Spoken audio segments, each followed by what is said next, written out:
Hi there, this is Jen, and thanks for joining me today. Today I am doing a design team project for Visible Image, and I am going to be using a stamp set that is brand new and it is available for pre-sale now. They will actually start shipping on September 22nd if you order from a Visible Image in the UK. But the stamp I'm using is called Hang In There, and I'm going to use this pretty cool chandelier stamp set as well as some of the other accessory stamps.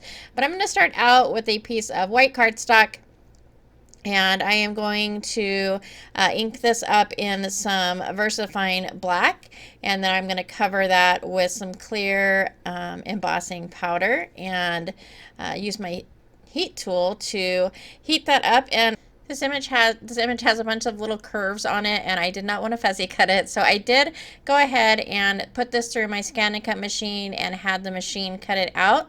And then once it cut out the original image, I flipped the paper around so that I could cut out two additional images that are just white.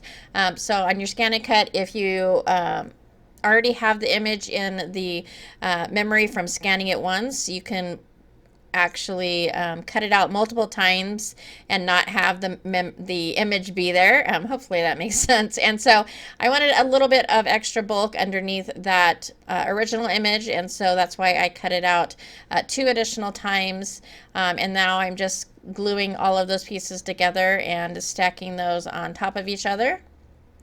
You can also add foam to the back, which I do add to the back of the paper, but I wanted the original paper to be a little bit thicker than what that cardstock was. And then I'm going to go ahead and set that aside, and I am using a piece of watercolor paper now, and I am using some opaque matte paste, and I am using it with a stencil from Visible Image it's called Graffiti stencil. And I wanted to just do mainly the inside. I wanted the outside edges to have a little bit of white around those because I'm going to end up coloring those. But opaque means solid, so this is going to dry. This is opaque white, so it's going to dry a solid white. It is not going to be transparent. And I went ahead and set that aside to dry for a little bit. My original plan was a little bit different. You can see off to the side I have a piece of chipboard that I colored, and I didn't end up liking it. And so what I'm doing is I'm using a little bit of Art Alchemy wax. I believe this is Vintage Gold. And I applied that with a brush, and then I'm just taking a paper towel and kind of moving that around a little bit to give that chandelier a little bit of gold. And then I didn't want to wait for my panel to completely dry. It probably would have taken at least 40 minutes to an hour.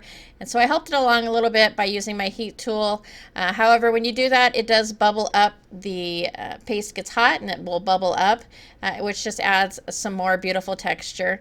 And so I went ahead and used the heat tool for that. And then I'm taking black soot and spraying that just around the edges. There is a little bit of overspray onto the middle portion, but that's fine. And then I'm going to take my heat tool as well as a paper towel to kind of dab and dry around the edges.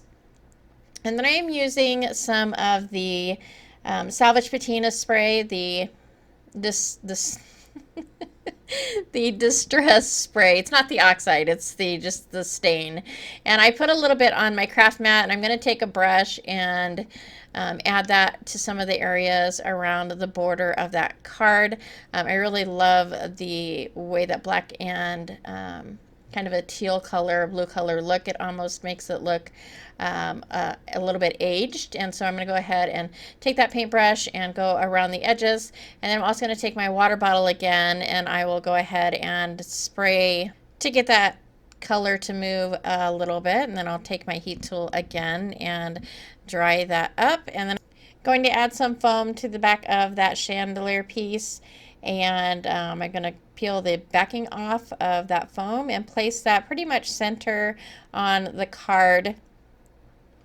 And then I wanted there to be a little bit of almost light or gold underneath the chandelier. And so I've added a little bit of glue to my craft mat, and I am taking an old paintbrush and dabbing it in the glue and kind of dabbing it or just around the outside edges of that chandelier piece. I cannot talk today. And then the glitter that I'm going to be using comes in this kind of salt and pepper shaker container, which is super convenient.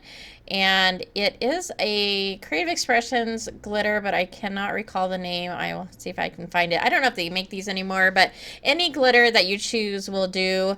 And I just went ahead and sprinkled that on the card and then tried to tap off any of that loose glitter. And then I'm going to go ahead and grab this Flourish stamp from the stamp set, and I have placed that on a clear acrylic block. And I'm going to ink that up using some Versafine Black. And I'm just going to go around to the four corners and add a little bit of that flourish design. And then I'm also taking the circular, one of the circular stamps in the set, and adding that as well.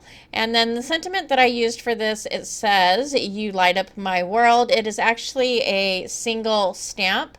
All of the words are on one stamp, but I went ahead and I heat embossed gold onto a black piece of cardstock and then cut each word out so it is each its individual piece.